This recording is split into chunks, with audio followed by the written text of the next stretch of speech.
Terima kasih Pak Mulia. Bapak Ibu, marilah kita berdoa. Tuhan Bapa yang Maha Baik, terima kasih atas berkat-Mu pada kesempatan ini, sehingga kami boleh berkumpul di Zoom ini untuk mengikuti koinonia melalui Hagios Internasional. Tuhan berkati Pastor Paul dan lektor dan kita semua untuk kita siap menerima pengajaran dari Pastor Paul supaya kita boleh mengalami rema dan selalu praktek kasih, mengasihi, mengampuni, memberkati. Di dalam nama Tuhan Yesus kami sudah berdoa, mengucap syukur dan berterima kasih. Haleluya. Amin. Terima kasih Pak Mulia. Terima kasih Pak Muji. Kita langsung dengan sahabat kita dari Hagios Bible College yang ketiga dengan Pak Samudra dulu. Ini kita awali dengan diskusi presentasi dulu, baru kita nanti diskusi. Saya jamin menarik saudara. Dan Anda boleh bertanya ya. Anda boleh bertanya ya. Tanyanya jangan susah-susah, sama-sama belajar.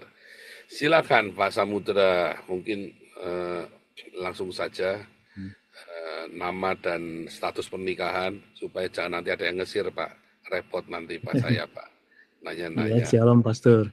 Oke, shalom. Ya, Pastor nggak usah lama-lama aja mungkin supaya cepat langsung ya. Tapi ini boleh share screen nggak nih Pastor? Boleh, sudah Oke, bisa. oke.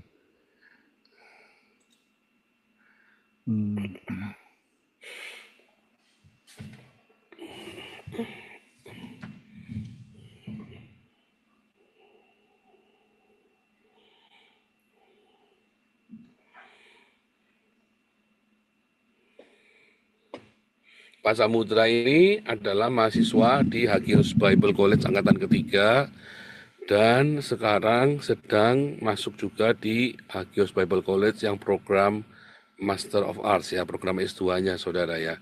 Tentu saja kelas-kelasnya semua sudah lengkap ya Pak ya, dari evangelis, apologetik, apostolik, profetik dengan sendirinya, karena kalau enggak pasti nggak bisa ngikutin saudara ya di kelas-kelas itu. Oke, kita langsung dengan Pak Samudra, silakan Pak Sam. Ya, selamat malam semua. Oke, jadi sebentar ya, ini tutup dulu. Ini satu pendekatan bagaimana untuk memahami wahyu untuk 7 gereja. Jadi pertama-tama kita mesti lihat dulu sejarahnya seperti apa di sana. Terus dengan kita melihat sejarah, sebentar, kok ini nggak jalan ya? Oke, kita diharapkan bisa ikut merasakan bagaimana situasi kondisi saat itu, ya. Dan setelah itu baru kita memikirkan bagaimana perspektif gereja atau umat yang ada di sana. Dan bagaimana perspektif Tuhan melihat gereja ini di sana. Nah, setiap surat yang diberikan kepada 7 gereja ini ada pola, selalu ada pola dan pattern yang menarik menurut saya. Ya, di situ baru kita melihat apa makna daripada pesan dan pola itu seperti apa. Nanti kita akan lihat sekilas ya. Nah, yang terakhir itu yang menarik bahwa ketujuh gereja itu memang pernah terjadi, Efesus ya dan sebagainya itu sampai itu pernah terjadi di sana. Tapi juga bisa apply terhadap era masa kita sekarang ini. Oke. Jadi ini poin-poin diskusinya. Pertama kita akan masuk dulu situasi dan sekilas sejarah Sardis. Kemudian 7 elemen dalam penulisan surat ke gereja-gereja. Setelah itu overview masing-masing elemen untuk Sardis. Dan yang terakhir Sardis di zaman era perkembangan gereja sampai saat sekarang. Oke, Sardis itu di mana? Sardis itu kalau sekarang tuh di modern Turki ya. Jadi memang salah satu Asia Minor yang terkaya pada saat itu, paling makmur lah dia di Turki ini. Menjadi pusat sentral daripada Roma di sana pada saat itu. Nah, bagaimana kota Sardis sebetulnya? Kotanya ini ternyata itu sangat kaya sekali, dia punya suatu kekayaan yang luar biasa ya, legendaris ya. Kenapa? Karena di sana ada Gunung Temolus namanya, yang dari sana mengalir Sungai Paktolus mendekati Sardis, yang di mana sungai itu mengalir juga debu-debu emas dari gunung ini ya. Jadi kaya karena emas di sana. Sehingga ada beberapa arkeolog juga mengatakan mungkin koin pertama emas yang dibuat itu di dunia ada di sini ya. Juga menjadi pusat perdagangan otomatis, pusat ekonomi.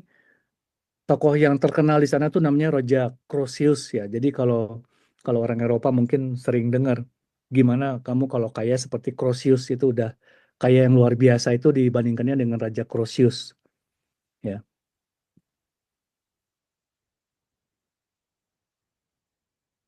Nah, ini contoh koinnya ya. Di sana tuh ada koin yang digali, ditemukan seperti ini ya, juga seperti ini.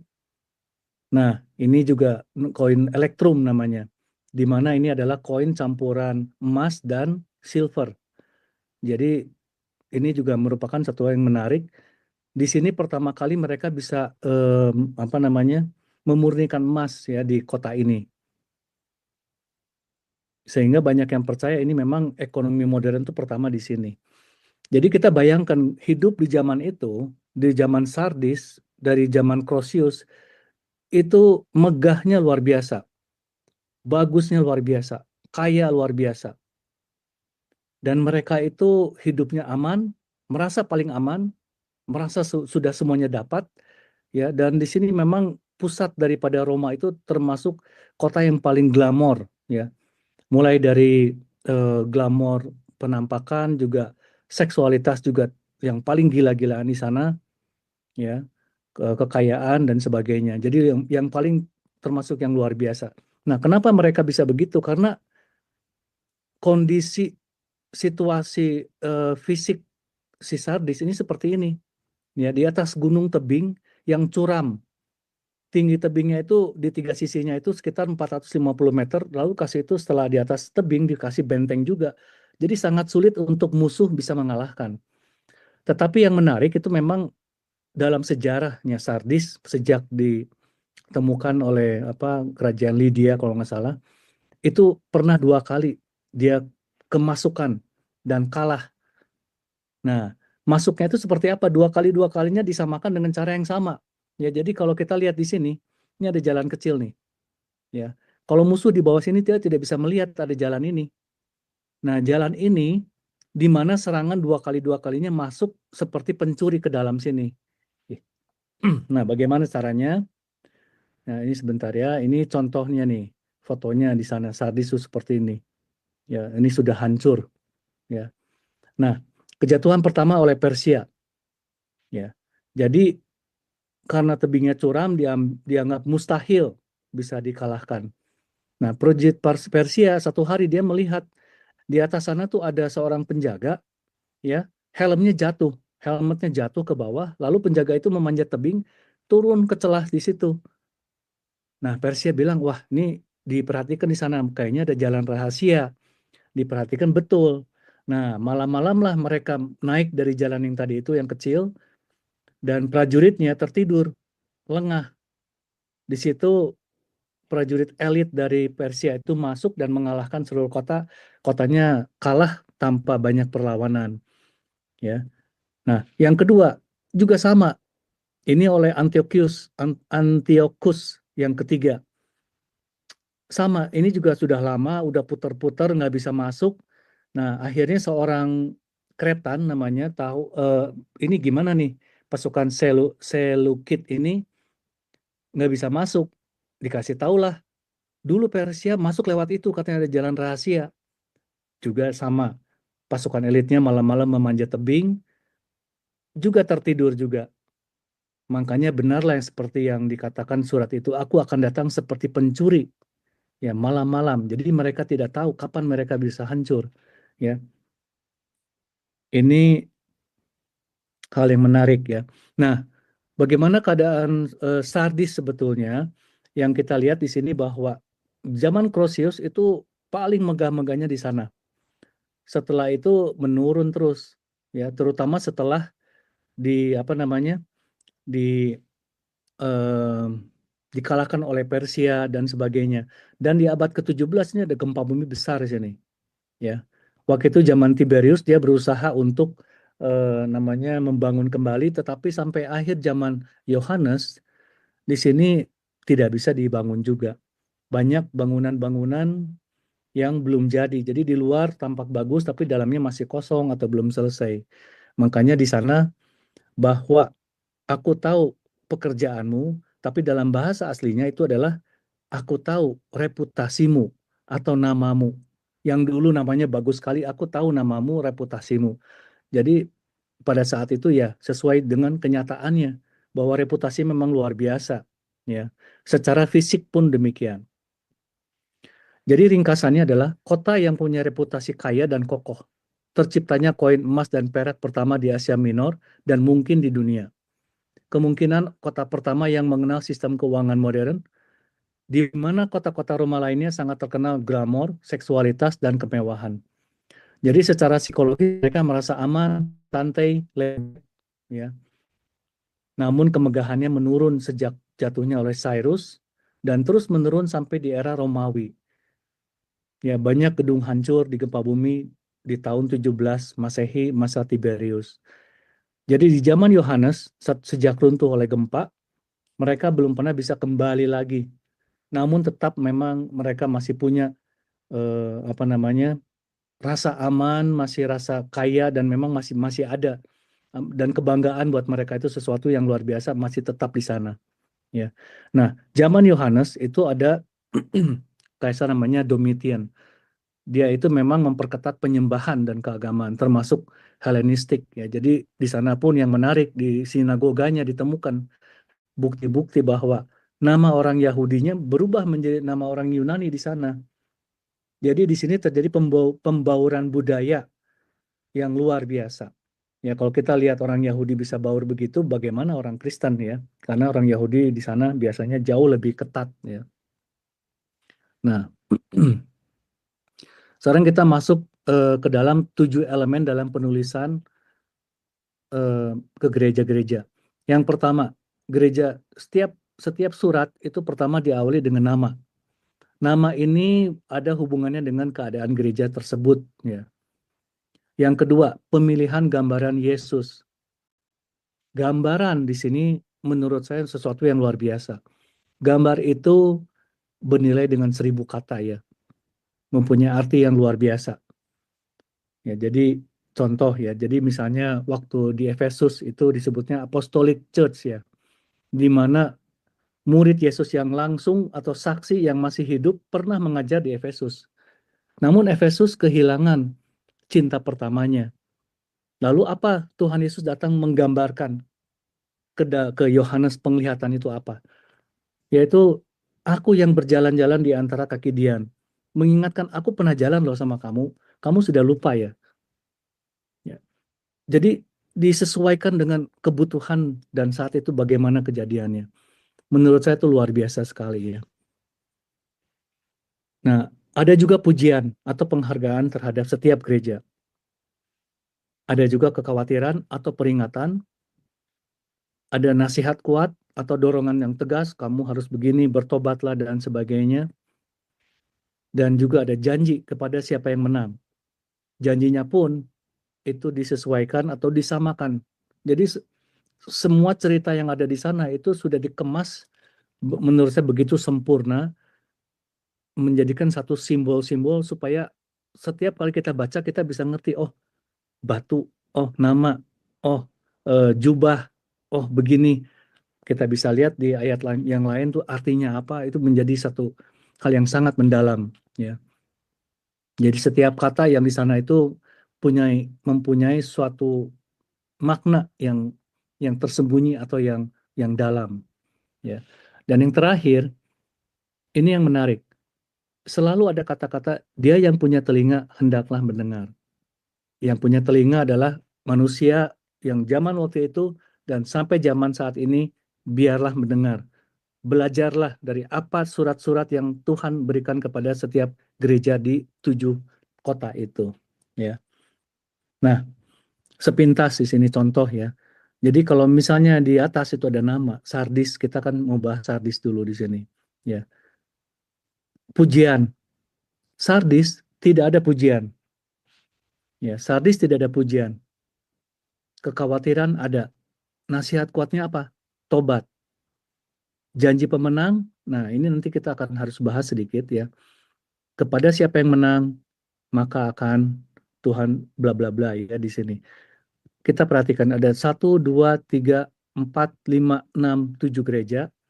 3 gereja pertama, janji pemenangnya ditulis di paling akhir dalam buku itu. Tetapi 4 gereja terakhir ditulis sebelum terakhir. Jadi yang terakhir itu biarlah dia yang bertelinga hendaklah mendengar.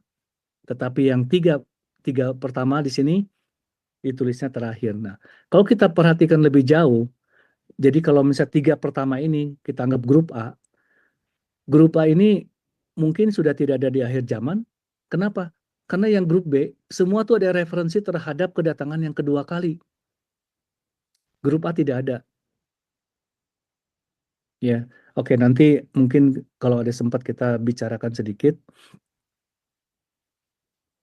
Oke, sekarang kita masuk kepada nama gereja. Namanya Sardis, ya. Jadi tempat benteng, kota berbenteng, kota kuat, ya. Yang terkenal tidak bisa jatuh. Ini memberikan satu kesan yang punya kewibawaan atau punya rasa udah paling kuat ya, paling benar gitu mungkin ya, secara spiritual. Title-nya bagaimana? Gambaran Tuhan Yesus kepada Sardis bagaimana? Dan tuliskan kepada malaikat jemaat di Sardis, inilah firman Dia yang memiliki 7 roh dan 7 bintang. Ini Tuhan Yesus memperlihatkan bahwa apa sih yang dipunyakan oleh mereka? Mereka tidak punya. Mereka tidak punya ketujuh roh atau kesempurnaan roh. Ya, atau mungkin di Yesaya juga sebetulnya ada ngomongin 7 roh itu apa. Ya. Kedua, Tuhan Yesus harusnya yang memegang kuasa ke dalam gereja. Gereja bertanggung jawab hanya kepada Yesus. Tetapi mereka tidak melakukan itu. Karena mereka tidak melakukan apa yang Tuhan mau. Ya, jadi Tuhan memperlihatkan begini loh, ya gambarannya kepada gereja Sardis. Oke. Di sini tadi saya sudah bicara bahwa tidak ada pujian, tidak ada penghargaan kepada gereja Sardis. Dari 7 gereja, ada 2 gereja yang tidak punya pujian, Sardis dan Laodicea. Ya, Sardis itu gereja yang hidup namun jadi mati. Laodicea itu gereja yang suam-suam kuku. Nah, bagaimana kekhawatiran peringatannya? Nah, ini hal yang menarik menurut saya. Karena kalau menurut terjemahan baru, aku tahu segala pekerjaanmu, engkau dikatakan hidup, padahal engkau mati. Tetapi kalau di dalam Net Bible, ya, atau bahasa aslinya, pekerjaanmu itu bukan hanya pekerjaan seperti pekerjaan work, tetapi di sini reputasi. Aku tahu reputasi kamu atau nama, ya, ya kita lihat di sini, reputasi, ya, name, ya, jadi nama. Jadi memang juga sesuai di sini. Dia pernah punya reputasi secara fisik. Sama pula dengan secara spiritual, nanti kita bicarakan sedikit. Ya. Jadi reputasi terlihat, terdengar, reputasinya hidup namun mati. Apakah menggambarkan Kristen KTP atau nama saja? Kondisi kota Sardis, perasaan aman dan selamat yang semu. Namun di sini kita juga melihat bahwa di dalam sejarah Sardis itu memang gereja yang aktif katanya. Mereka itu kaya, mereka melakukan banyak hal. Mungkin banyak filantropis yang menolong orang karena mereka aktif, tetapi mereka mati. Ini yang Tuhan mau memberitahukan kepada mereka. Seperti juga Sardis. Reputasinya bagus sekali waktu zaman Krosius. Tapi terakhirnya dia sudah mulai mati. dan akhirnya sekarang pun benar-benar mati. Ya, tinggal reruntuhan. Ya, jadi dari bukti arkeologi terlihat bagaimana pengaruhnya Yunani dan pusat penyembahan terhadap Dewi Artemis salah satunya di sana ya. Ini Dewi Artemis ya, bagaimana Dewi Artemis itu mitologi Yunani yang cukup penting di sana ya. Alam, hewan, kelahiran atau kesuburan. Ya, biasanya memuja kedewa ini juga melakukan banyak hal seksualitas di dalam apa namanya? Dalam ritualnya. Nah, di sini banyak sekali puing-puing atau memperlihatkan bagaimana penyembahan terhadap kaisar dan dewa-dewa itu ada di mana-mana. Jadi kalau di sini udah puing-puing ya, cuman kalau dilihat sedikit atau lebih detail, semuanya tuh simbol-simbol penyembahan tuh ada di mana-mana. Jadi memasuki segala aspek kehidupan di sana. Ya. Nah, ini adalah salah satu sinagoga terbesar di Asia Minor di luar daerah Palestina. Ya. Nah, ini yang menarik. Kenapa bisa ada sinagoga di tempat Sardis yang di mana Domitian itu benar-benar keras sekali tentang penyembahan terhadap kaisar dan terhadap dewa-dewanya. Boleh, tetapi selama Tuhannya mereka tidak lebih tinggi daripada Tuhan yang disembah Roma. Itu syaratnya. Sehingga apa yang terjadi sebetulnya? Gereja pun di sana sama, tetapi di dalam pengajaran-pengajarannya itu ataupun tempatnya pun di sini yang berpembauran ajaran itu sudah sangat menjadi erat sekali. Nah, di sini memperlihatkan dari atas hal yang menarik ya. Jadi di mana gimnasiumnya Sardis atau Roma itu bersebelahan dengan ini apa namanya sinagoganya. Mereka rukun sekali, tapi yang luar biasa ini ya juga ini termasuk di sini gerejanya ya. Jadi di belakang itu Romanya, gerejanya di depan. Yang di belakang nih saya nggak tahu, kayaknya kalau nggak salah juga ini gimnasiumnya ya. Nah, ini yang mau diperlihatkan dalam gambar ini sesuatu yang luar biasa di sini. Sinagog itu ada di sebelah kanannya. Sebelah kirinya, timurnya itu dan ke belakang kalau nggak salah itu gimnasiumnya, halaman gimnasiumnya. Di mana itu tempat orang-orang Romawi berkumpul, mereka biasa berkumpul juga. Mereka biasanya nudis atau telanjang di sana karena mereka ceritanya sangat menghargai tubuh manusia. Ya, bagaimana bisa terjadi di sini? Sungguh yang luar biasa ini. Satu kompromi keagamaan spiritual yang sangat luar biasa di sini. Ya, nah ini memperlihatkan kolom-kolom tinggi dan apa namanya di kanan sinagoganya seperti itu. Ya, nah ini pun pembauran memperlihatkan contoh pembauran yang luar biasa. Ini adalah sinagog dan di situ ada mejanya. Kita lihat di kiri bawah itu ada apa gambar elangnya Roma, ya penyembahan Roma. Juga di sini nih ada apa namanya singa nih, ya banyak sekali desain-desainnya dan sebagainya. Jadi mereka benar-benar sudah sangat kompromi, sangat menyatu, ya mereka berdamai, tentram, ya itulah keadaan Sardis di sana ya. Jadi sekali lagi bahwa di sana zaman Yohanes Domitian itu benar-benar menekankan penyembahan terutama terhadap kaisar. Sinagog di sana bisa berbaur. Bahkan di dalam sinagoganya bisa menerima simbol-simbol Roma, simbol-simbol penyembahan Roma. Yang pasti gerejanya pun akan sama, ya. Jadi di sana apa sebetulnya? Pesan Kristus tentang keselamatan sudah mati di Sardis. Mereka tidak berani untuk berbicara. Kalau mereka bicara, mereka pasti dibunuh, pasti hancur. Tapi Sardis itu memang sesuatu yang sangat menarik. Satu pesan terhadap gereja yang paling mengerikan itu Sardis sebetulnya. Kamu kelihatan hidup, kamu kelihatan luar biasa, kelihatan bagus, tapi kamu mati. Ya, mengerikan itu. Sebab tidak ada satu pekerjaanmu. Nah, di sini juga menariknya di sini nih, contoh ya. Wahyu mengatakan bahwa kamu memang reputasinya luar biasa tapi kamu mati. Tetapi pekerjaan di sini tidak sama dengan pekerjaan yang di awal yaitu nama atau reputasi, tapi di sini your deed ya. Jadi seperti mungkin menolong orang ya atau yang lainnya, tidak satupun yang Tuhan menemukan sempurna. Ya. Ini tidak tahu kenapa. Apakah mereka memang kaya, suka menolong, atau filantropis, atau apa. Tapi mereka melakukan yang kelihatannya bagus-bagus. Tapi Tuhan ngomong, tidak ada yang kudapati sempurna. Ya, ya jadi kira-kira keadaan Sardis gerejanya tuh seperti itu.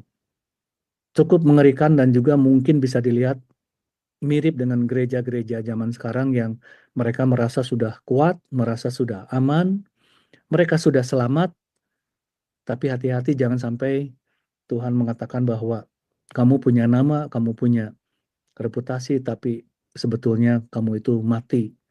Ya. Nah, janji kepada yang menang. Sorry, ini nasihat dulu. Dua hal yang Tuhan ingatkan di sini. Bangun. Ya. Bangun itu seperti yang menjaga penjaga yang tertidur itu kan menjaga kerajaannya. Tetapi bangun juga memberikan kesan bahwa orang tuh kalau tertidur tuh nggak sadar. Harus bangun. Jangan terus-menerus berdosa. Ya. Tidak ada satupun yang kamu lakukan itu tidak ada yang sempurna tuh ngomong. Pun harus sadar. Yang kedua itu adalah diingatkan kembali. Ingat ya, yang pertama dulu awal kamu terima, yang pertama kamu tahu harus dilakukan, itulah yang harus diikuti. Bertobatlah. Jadi Sardis itu adalah gereja kompromi yang tidak ada pujian. Dan mereka harus sadar, harus bangun daripada komprominya ini. Ya. Harus ingat apa yang harus mereka lakukan. Ya. Nah, di sini di ayat 4, ini yang menarik. Tetapi di Sardis ada beberapa orang yang tidak mencemarkan pakaiannya. Mereka berjalan dengan aku dalam pakaian putih, karena mereka adalah layak untuk itu. Nah, di sini di Net Bible, ya, tapi ada few individual, tapi kalau kita lihat di footnote nomor 15-nya, itu sebetulnya nama, few names. Ya. Lalu mereka menjelaskan mungkin secara figuratif, itu mungkin artinya manusia atau orang. Tetapi di sini adalah names lagi, dan juga apa maksudnya di sini? Ya, saya percaya bahwa banyak hal yang tersembunyi yang Tuhan sisipkan di dalam firman-Nya itu supaya kita bisa sadar. Kenapa bisa memakai nama? Ya, nama dan beberapa nama itu hanya dituliskan di Sardis. Ya, ini menurut saya agak luar biasa. Oke. Lalu janjinya apa kepada yang menang? Pakaiannya. Tuhan akan memberikan pakaian yang putih, linen. Ya. Karena kenapa mereka tidak mencemarkan pakaiannya? Pakaian itu adalah satu simbol kebenaran yang dilakukan olehnya, oleh kita ya. Maka akan diberikan baju linen putih, jangan dicemari. Ya. Baju linen putih jangan dicemari oleh noda ajaran yang salah, atau ternodai dengan kebiasaan ajaran pagan yang dibenci Tuhan sejak awal mula. Ini menurut saya masuk ke dalam zaman sekarang ini adalah ilustrasi mungkin denominasi. Ada beberapa gereja atau denominasi gereja yang mungkin tidak mencemarkan. Nanti mungkin di slide berikutnya bisa dilihat ya bahwa ini masuk kepada dia yang bertelinga hendaklah mendengar. Ya. Jadi di setiap surat ini ada kata-kata ini. Ya. Efesus, gereja yang kasih mula-mula. Smyrna, gereja yang dianiaya. Pergamon, gereja yang menikah dengan dunia pada saat Konstantin. Tiatira, gereja yang korup. Ya. Sardis di sini, gereja yang mati. Semua dikasih tahu bahwa hendaklah dia yang bertelinga mendengarkannya, supaya kita jangan jatuh kepada dosa yang sama yang dilakukan oleh 7 gereja ini. Ya, oke. Sekarang kita bukakan di sini. Ya, mungkin kita bicarakan sedikit tentang paralel di sini. Gereja Efesus ya, apostolik, gereja mula-mula, di mana para muridnya masih ada di sana, yaitu Timotius pernah di sana, Paulus pernah di sana. Ya, makanya gambaran Tuhan Yesus pun mengingatkan yang lupa tentang kasih yang mula-mula juga berjalan bareng-bareng di sana. Ya, aku yang berjalan di antara 7 kaki Dian. Ya, di Smyrna yang teraniaya. Ya, jangan khawatir, aku yang dulu mati dan hidup. Nanti kamu jangan takut, ya. Aku yang mati dan hidup, kamu pun akan demikian. Ya, Pergamus, ya, yang menikah, Tiatira, ya. Ini gereja abad pertengahan. Jadi Pergamus kemungkinan nih apa nih? The marriage church itu, yaitu perkawinan antara gereja dan agama. Pertama kali oleh Konstantin. Ya, di sini digabungkan. Makanya Katolik artinya universal. Dikawinkan, ya. Disinilah Pergamus, eranya Pergamus. Era Tiatira setelah terbentuk, nah gereja Katolik di sini semakin parah penyalahgunaan otoritas, ya, kontrol terhadap rakyat, ekonomi, hukum, persis seperti Isabel yang berkuasa. Ya, makanya di sini disebutkan seperti Isabel. Isabel ya, perempuan Isabel itu. Nah, Sardis di sini ada clue-nya. Punya reputasi. Wah, awalnya memang waktu pertama kali protes itu luar biasa. Ya, ini salah, harus kembali. Ya, protes. Setelah itu banyak pecah, banyak lahir nama-nama. Tapi banyak yang mati sebetulnya. Namun di antara nama-nama itu, kalian ada yang memegangnya dengan baik. Ya, Philadelphia, ya di sini. Ini zamannya kebangunan rohani. Ya. Lalu setelah kebangunan rohani, kita mungkin yang sudah cukup berumur pernah mengalami waktu zaman-zaman kebangunan rohani di mana-mana ya di seluruh dunia, termasuk di Indonesia. Akan memasuki zaman murtad nanti atau masa namanya suam-suam kuku. Nah, saya mau sedikit eh, ini waktu oke, sudah hampir habis ya. Nah, ini tolong perhatikan di sini. Janji pemenang di 3 gereja pertama ya itu ditulisnya di paling akhir ayat. Jadi kalau kalian nanti buka di Wahyu coba lihat Efesus, Smyrna, Pergamus, janji pemenangnya itu di paling bawah. Nah, 4 yang berikutnya yang terakhir, janji pemenangnya itu bukan di paling bawah. Yang paling bawahnya ini nih. Dia yang bertelinga hendaklah mendengar. Ya, coba perhatikan. Nah, lalu perhatikan 3 yang pertama kita anggap ini grup A. 4 yang kedua kita sebut grup B, ya. Yang grup A itu tidak ada ngomongin soal akhir zaman. Tapi yang grup B ada membicarakan soal kedatangan yang kedua. Apakah mungkin memberikan clue bahwa ini pun 7 gereja ini memperlihatkan 7 era zaman gereja di dunia nantinya. Ya, seperti apa namanya penglihatan yang apa namanya yang mimpi itu loh, ya, yang kepalanya Babylon sampai kakinya ke bawah itu apa namanya yang kaki itu yang bercampur dengan apa namanya tanah dan besi itu ya. Itu kan dari awal zaman sampai akhir zaman. Ini pun menurut saya juga hal yang sama. Ya, 3 di sini tidak membicarakan, tetapi 4 terakhir Semua ngomongin soal kedatangan Yesus yang kedua. Dan hanya satu Philadelphia yang dijanjikan lepas atau diluputkan dari masa sulit. Ya, mungkin Pastor Paul itu sampai di sini saja dulu pembicaraan soal gereja Sardis. Terima kasih. Luar biasa, keren ya. Sudah, teknik tafsiran Alkitab di Hagios komunitas kita adalah teknik penafsiran dengan historis, ya saudara ya. Jadi historis, background historis itu penting. Oleh sebabnya saya fokus ke historis sekarang ya. Di Israel, di Haifa itu saya belajar historis. Ini penting ya, supaya dari situ Anda bisa kemana-mana tuh. Anda bisa berpikir yang namanya sejarah, lihat fakta dan pola. Tadi ada pattern. Tuhan bicara dalam sebuah pattern. Tadi ada beberapa keyword tadi ya kan, hidup, katakan hidup adalah kamu mati.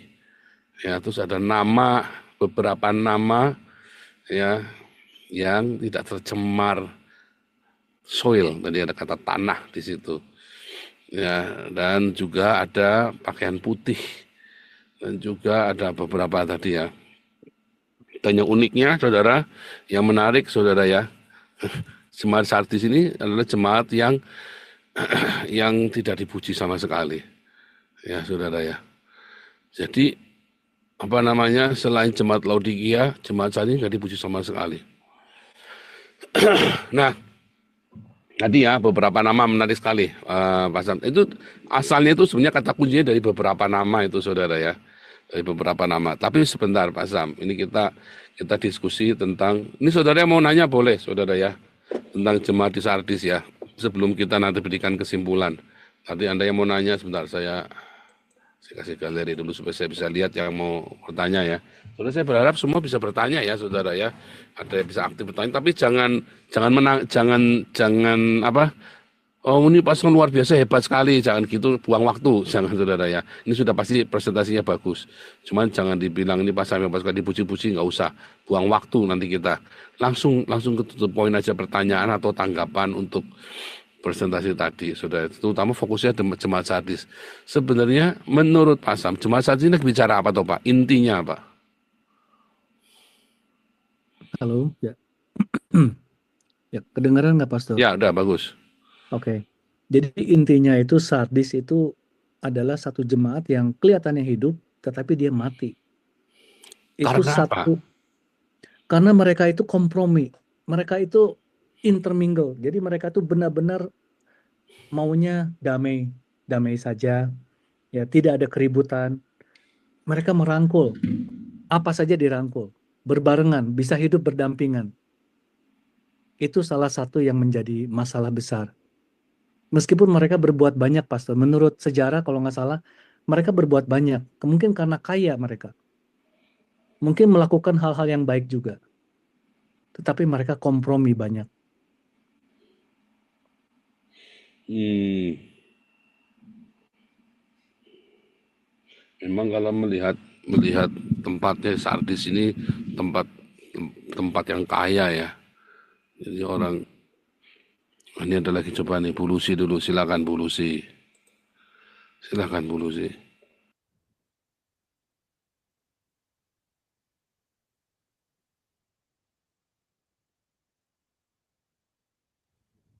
Shalom Pastor Paul dan Pak Syam. Saya mau nanya singkat saja. Kedengaran nggak suara saya? Sorry. Dan lanjut aja, lanjut terus. Ya, Pak Sam, yang di itu secara rohani menurut konteks di Sardis ya, jemaat di sana dikatakan mati.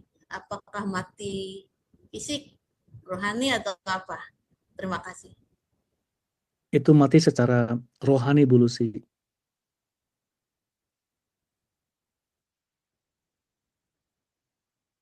Jelas itu maksudnya mati rohani kan, memang Iya. orangnya masih hidup itu kan ya. Itu ya, itu mati rohani, kematian rohani. Nanti saya jelaskan dikit nanti terakhir tentang yang tadi mati tadi ya, karena itu nyambung semua itu. Itu ya, oke, lanjut.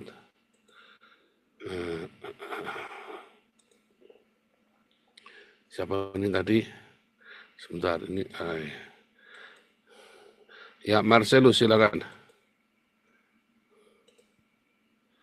Marcelus Servel. Ya, Pak Yusuf Katu. Pak Sam, Ya, Pak Yusuf. menurut Pak Sam, kira-kira gereja di Sardis pada zaman Sardis, apa bedanya dengan gereja-gereja kita yang ada saat ini? Mungkin demikian, Pak. Ini menarik justru itu tadi, menarik sekali Pak Sam. Yang kita diskusi tadi Pak Sam, mungkin langsung aja. Menurut saya Pak, itu paralel dengan gereja-gereja zaman sekarang ini adalah kita tuh banyak kompromi sebetulnya. Jadi kalau kita lihat dari sejarah, itu mulai dari Pergamon, itu di mana era perkawinan gereja dengan negara, itu di situ dibesarin Pak, ini tabelnya Pak, bagus Pak. Diterangkan Pak, ini bagus banget. Ya ini sebentar. Ini hilang Pastor, sebentar ini kemana ini? Masuk ke slide aja. Mungkin diulangi lagi. Zoom-nya ngilang ini. Pastor bisa ini nggak full screen itunya supaya bisa kelihatan full? Ya. Sebentar, caranya gimana ini? Ininya Pak, mungkin share screen-nya keluar dulu baru masuk lagi di Zoom. Baru masuk lagi. Terus masuknya ke slide tadi ya. Ini terutama untuk yang ini dari mahasiswa HBC, tolong bantu membahas saudara ya. Ini bagus banget. Oh, pantesan Pak Sam ininya nggak ke ini. Ya, slide-nya tolong pakai yang tengah dia. Nah, oke. Bagus. Di Zoom-nya juga mungkin dibesarkan. Ya, besarin aja. Saya spot aja, ini. jadi kitanya dikecilkan, Pastor. Nah, dah. Oke, silakan. Bagus tuh. Oke, jadi yang Pergamos itu adalah perkawinan kan. Konstantin di sana. Konstantin itu pun punya agama sendiri. Ya. Waktu mereka menjadikan satu kan disatukan, Pak. Itu jadi semua pagannya dia itu dimasukkan ke dalam barengan dengan agama Kristen saat itu. Kayak misalnya Zeus itu menjadi Allah Bapa, Diana menjadi mungkin Bunda Maria.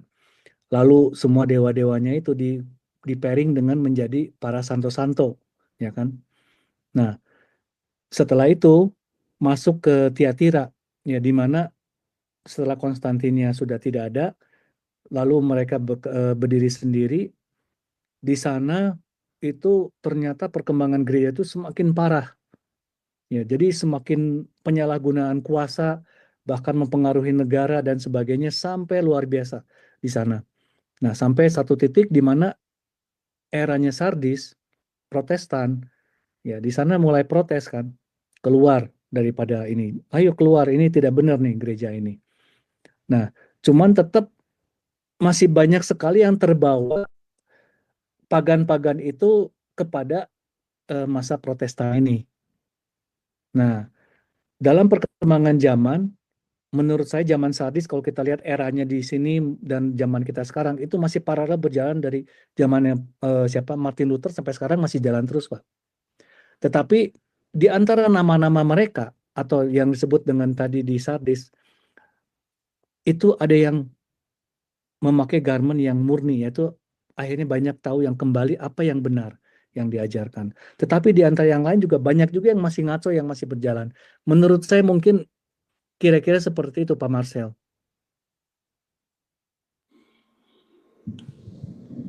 Oh, ini saya pin dulu ya.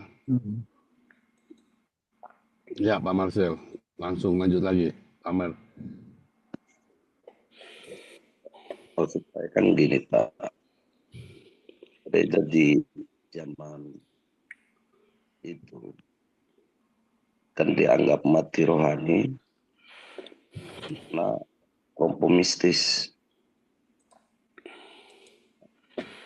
Lalu kalau kita bandingkan dengan gereja zaman sekarang, justru bagi saya tidak jauh berbeda. Betul. Tidak jauh berbeda. Gereja zaman sekarang dengan gereja di saat itu yang dianggap mati rohani karena kompromistis. Saat sekarang ini kan banyak sekali para pelayan yang justru memanfaatkan gereja untuk kepentingan-kepentingan tertentu. Oleh sebab itu, justru mereka mengajak jemaatnya untuk kompromistis. Yang pada akhirnya membuat gereja tidak berkembang, terutama perkembangan iman daripada umatnya. Mungkin kalau saya hanya itu, Pak. Demikian. Ya, terima kasih Pak. Betul Pak, setuju. Bisa begitu ya Pak ya. Hmm. Tapi saya tadi menarik ya, sejak Pak Samudra ini bilang masalah beberapa nama itu, saya cari tiap malam, saya kuliti satu-satu Pak. Itu waduh mengerikan sekali. Dokter Ido langsung, silakan. Ini Pak Marcel boleh nanti bahas lagi ya. Ini Dokter Ido dulu, silakan. Oke, terima kasih. Sangat menarik. Saya mau membahas di Wahyu 3 ayat 5. Saya bacakan ya. Barang siapa menang, ia akan dikenakan pakaian putih. Yang demikian aku tidak akan menghapus namanya dari kitab kehidupan. Jadi nanti minta pendapat Pak Sam, juga Pastor Paul. Di sini kan barang siapa menang, artinya ada yang kalah pasti ya. Artinya yang kalah ya pakaiannya nggak putih. Artinya namanya dihapus dari kehidupan. Nah, karena saya sendiri merasa dari kecil itu kita seringkali dipahami kalau asal Kristen tuh pasti menang semua, istilahnya kan begitu. Padahal ini kan yang di Sardis kan orang Kristen semua tuh yang kita bahas ini kan. Itu aja kira-kira pandangan saya ini sama atau bagaimana, ada pendapat lain dari Pak Sam? Gimana Pak Sam? Kalau menurut pendapat saya nih Pak ya, Tuhan Yesus itu kasih. Ya, dia itu kadang-kadang memberikan satu pesan itu bisa diterjemahkan dari dua sisi. Ya. Tetapi apa yang menurut saya penting sekali di sini adalah bahwa siapa yang menang itu sebetulnya siapa yang akhirnya tahu keselamatan dan menjalankannya. Di mana dia kalau sudah lahir baru, menurut saya dia tidak akan pernah dihapus lagi dan pasti akan menang. Tetapi bagi mereka yang bisa kalah, itu kemungkinan besar mereka belum menemukan karena mereka tidak mencari dengan sesungguh hati. Ngerti maksud saya Pak ya? Jadi saya tetap percaya bahwa memang benar, karena ada ayatnya bahwa kita kalau sudah bertobat, sudah ditebus, itu pasti selamat. Tetapi pertanyaannya adalah, orang yang seperti apa yang sebetulnya yang sudah lahir baru dan sudah pasti selamat? Terus terang Pak, dalam perjalanan hidup saya pun saya pernah takut. Waduh, apa benar nih? Ya, karena kalau kita perhatiin banyak ayat, kita harus hati-hati. Ya, karena Tuhan sendiri berbicara bahwa di akhir zaman aku akan mengirim strong delusi. Strong delusion bahasa Indonesianya apa ya? Delusi yang kuat ya. Delusi itu benar-benar sesuatu yang artinya sangat kuat. Kita benar-benar tidak bisa membedakan yang benar dan yang salah. Tapi di sana diberi satu kata kunci, kenapa bisa diberikan strong delusion ini kepada orang-orang? Karena mereka tidak mau mencari apa yang benar. Nah, jadi sekarang kalau kita ngobrol dengan banyak orang Kristen, Pak, misalnya, wah ini ada masukan begini dong. Mereka tuh belum apa-apa sudah mematikan idenya kalau sudah berbeda, langsung sudah dibunuh dulu. Sudah marah dulu, tersinggung dulu. Artinya tidak mau mencari apa yang benar. Kalau kita rendah hati, kita akan mikir, waduh, jangan-jangan dia benar ya. Meskipun bisa dianggap pelin-pelan, karena saya pernah dianggap saya pelin-pelan, karena selalu takut. wah jangan-jangan benar nih, saya salah, buka lagi, cari lagi. Menurut saya, kalau kita benar-benar mencari, pasti akan mendapatkannya. Tapi kebanyakan orang tidak benar-benar mencari, maka mereka akan tersesat. Dan mereka tersesat, mereka tidak menemukan jalan. Karena jalan yang dicari itu jalan yang sempit, yang berbeda dengan jumlah kebanyakan jalan yang lebar. Sedangkan agama Kristen adalah agama kedua terbesar di dunia. Bagaimana itu bisa menjadi jalan yang sempit? Kalau dilihat dari konteks itu, Pak ya. Itu pendapat saya sih. Oke, Pak Sam, itu menjawab. Terima kasih. Jangan pasal gitu dong. Tanpa perlawanan. Ya, mana Dr. Yono tadi mana? Ini saya nanti. Ya.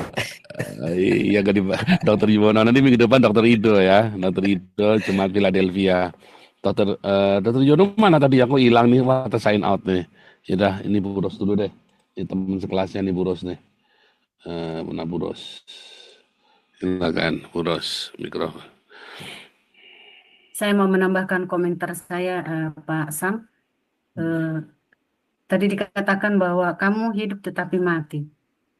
Ya, seperti itu kira-kira. Jadi matinya secara roh ya.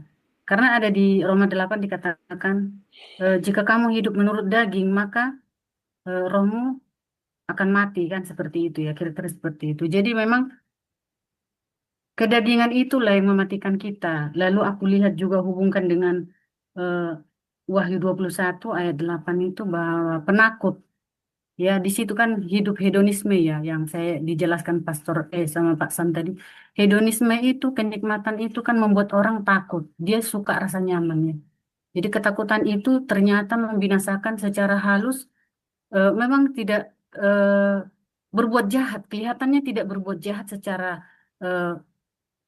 kelihatan secara nyata saat sekarang maksudku ya, bukan zaman dulu.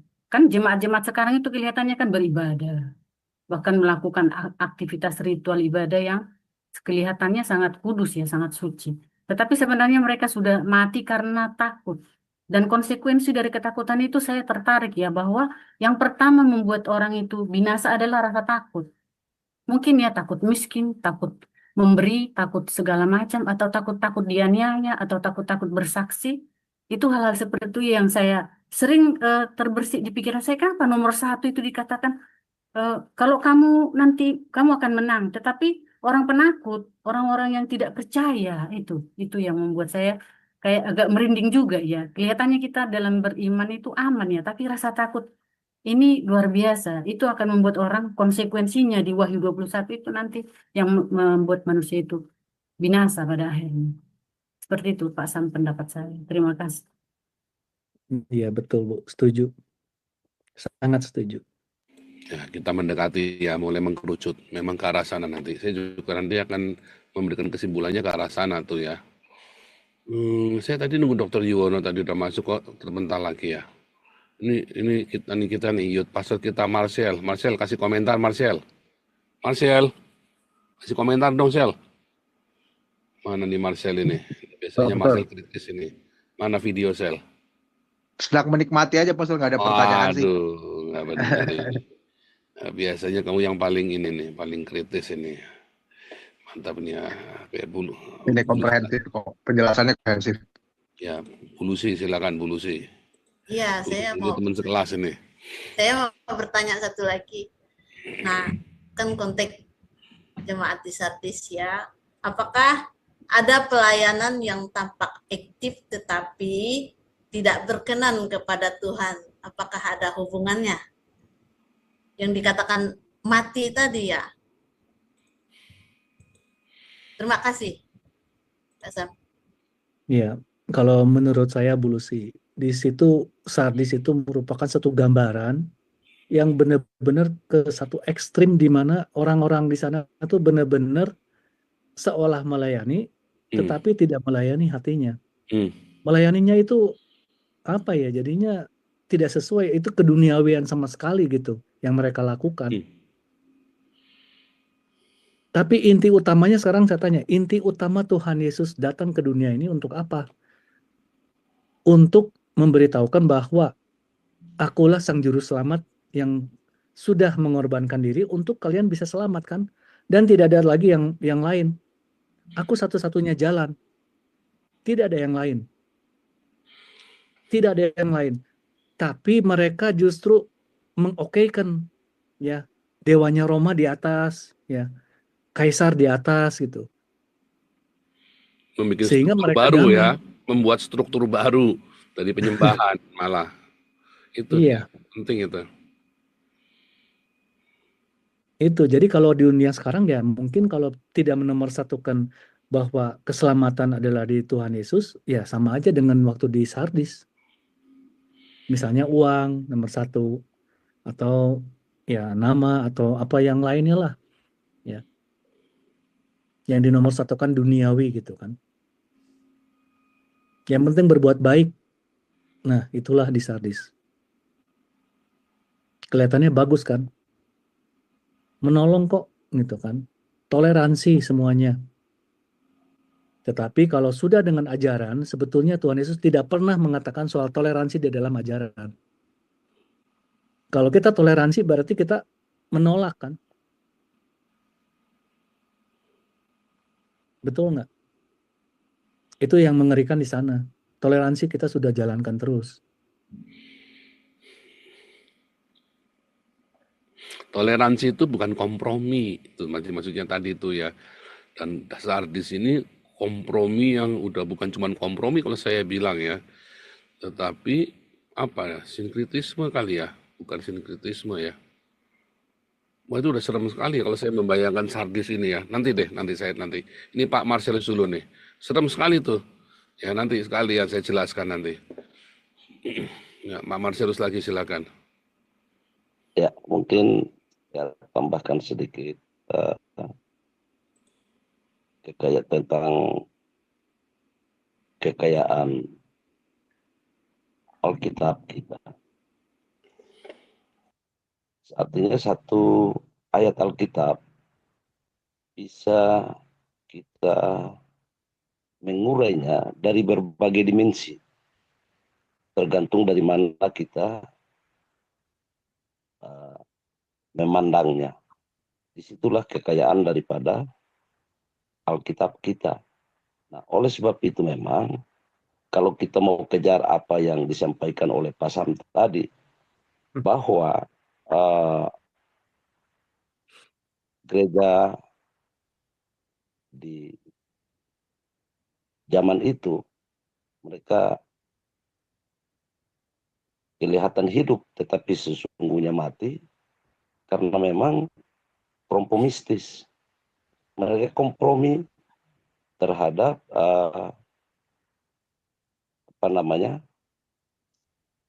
sebuah kepentingan yang terkait dengan kedagingan. Itulah yang menyebabkan pada akhirnya gereja itu kelihatannya hidup, tetapi sesungguhnya dia mati secara rohani. Mungkin demikian dari saya. Terima kasih. Mesti ya sama ya. Oke silakan Pak Dr. Juwono. Ya maaf, tadi HP-nya panas, jadi saya matiin ya, terus saya note. Ya. Ini terima kasih Pak Sam. Saya mau tanya nih tentang ritual. Kan di kita itu ada kemarin tuh waktu Piala Dunia sempat heboh itu ya, tentang minum anggur Vinicius itu ya. Jadi bagaimana dengan ritual perjamuan suci minum anggur Pak Sam, dikaitkan dengan yang Pak Sam bahas ini. Terima kasih. Maksudnya pertanyaannya adalah apakah ritual itu ada hubungan dengan gereja Sardis gitu Pak maksudnya? Iya mungkin, atau di antara 7 jemaat ini. Kalau menurut saya sih, periode ini. Ya. Kalau menurut saya, kalau kita lihat perjalanan Tuhan Yesus mulai dari awal pertama dia 3,5 tahun itu, ya dia berjalan, saya tidak melihat bahwa Tuhan Yesus itu mengajarkan satu ritual apapun. Itu yang saya temukan gitu kan. Tetapi apa yang Tuhan jalankan adalah misalnya mujizat pertama di Kanaan itu membuat air menjadi anggur, itu adalah untuk membantu kan, menolong. Lalu perjamuannya pun itu makan, benar-benar makan dan minum.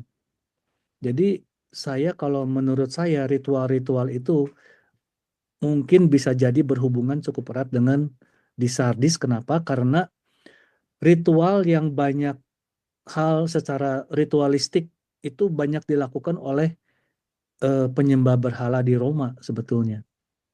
Itu benar, itu banyak sekali ritualnya Pak. Minum, mabok-mabok, dan mereka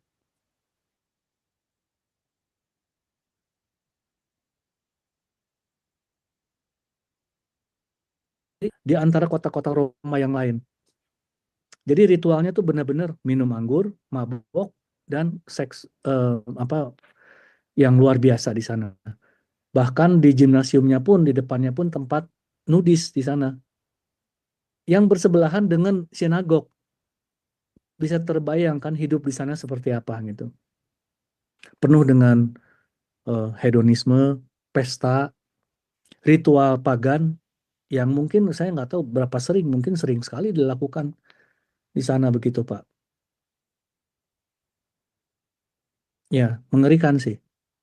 Karena Sardis ini memang satu gereja yang paling mengerikan di antara semua gereja mengenai kamu hidup tapi kamu mati. Serem. Paling menyeramkan. Sebenarnya pendek kata kan begini, kamu pikir kamu selamat loh, padahal kamu nggak selamat loh. Iya. Pikir udah jadi Kristen, kamu udah puas, haleluya, haleluya. Tiba-tiba kamu nggak selamat loh ujung-ujungnya. Mampuslah kau. Nah itu serem kali saudara, kalau saya mah merinding kalau mengingat itu ya, kayak Paulus bilang, aku melatih diriku sedemikian rupa. Itu ya. Hati-hati saudara, ini pesan keras Sardis ini ya, sama Laodikia nanti tentunya ya. Ini adalah pesan yang keras yang Anda mesti belajar ya. Student, silakan student. Malam Pak Paul. Shalom Bapak Ibu. Menarik Pak Paul bilang kayak gitu. Ya gini Pak, kalau kita lihat kondisi kita di Indonesia ya, saya tidak bicara di luar. Banyak kok gereja buka cabang-cabang gitu kan yang lebih-lebih karismatik ya. Saya tidak bilang karismatik doang. Katolik pun buka banyak gereja gitu. Lah, itu tanda kehidupan atau tanda apa atau apa itu? Kalau kita bikin korelasi dengan kalimat Pak Paul sebelumnya apa? Tidak tentu selamat gitu, mati gitu. Gimana melihatnya dengan Indonesia Pak? Kondisi gereja di Indonesia. Kalau ini balik lagi ke tadi Pak, maksudnya mungkin dengan ada perkembangan gereja ini dan gereja bertumbuh itu, menurut Pak Sam bagaimana itu, positif atau negatif gitu kali ya maksudnya ya? Menurut saya sih positif sih Pak, karena bagaimanapun juga dengan dibukanya begitu, tentu saja ada firman Tuhan yang ditabur. Ya di antara beberapa orang mungkin ada yang menangkap dan juga akhirnya bisa terbukakan jalan. Itu mungkin tetap bisa menjadikan satu jalan ya. Meskipun kalau mereka terlena dengan keduniawian, pasti akan larinya juga ya seperti Sardis nantinya. Karena kebanyakan orang KTP juga sih ya. Hanya nama.